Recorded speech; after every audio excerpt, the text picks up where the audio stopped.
Pourquoi Nibombe Daré a été remplacé par Koubadia Kader?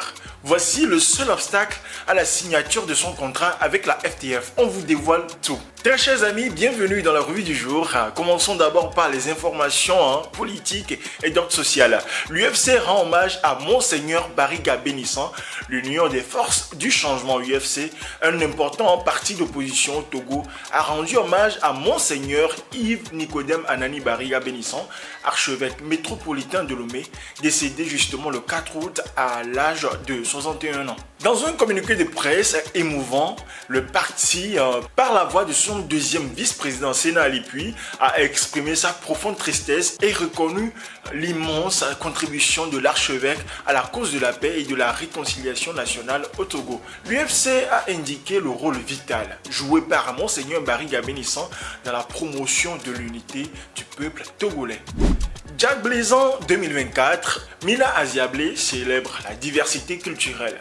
Autour du thème diversité culturelle, facteur de développement économique, de paix et de cohésion sociale, les natifs et la population de Djagblé ont célébré la fête traditionnelle dénommée Jack Blazon. La ministre déléguée auprès du président de la République chargée de l'énergie et des mines, Mila Aziablé, a honoré de sa présence les populations de Djagblé lors de l'apothéose de cette fête traditionnelle.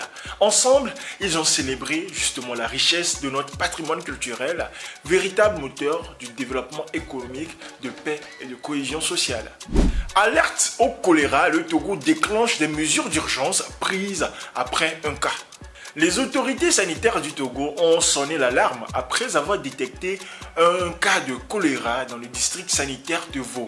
L'incident implique un homme de 22 ans qui s'est depuis rétabli. Le choléra, une maladie diarrhéique grave transmise par l'eau et les aliments contaminés, constitue une menace importante pour la santé publique si elle n'est pas maîtrisée. En réponse donc à cette crise potentielle, le ministère de la Santé a mis en œuvre une série de mesures d'urgence. Il s'agit notamment de renforcer le système d'alerte pour la détection précoce des cas, de fournir des soins médicaux gratuits et d'intensifier les campagnes de sensibilisation du public sur la prévention et la reconnaissance des symptômes. En outre, les protocoles de contrôle des infections au niveau communautaire ont été renforcés pour freiner la propagation potentielle.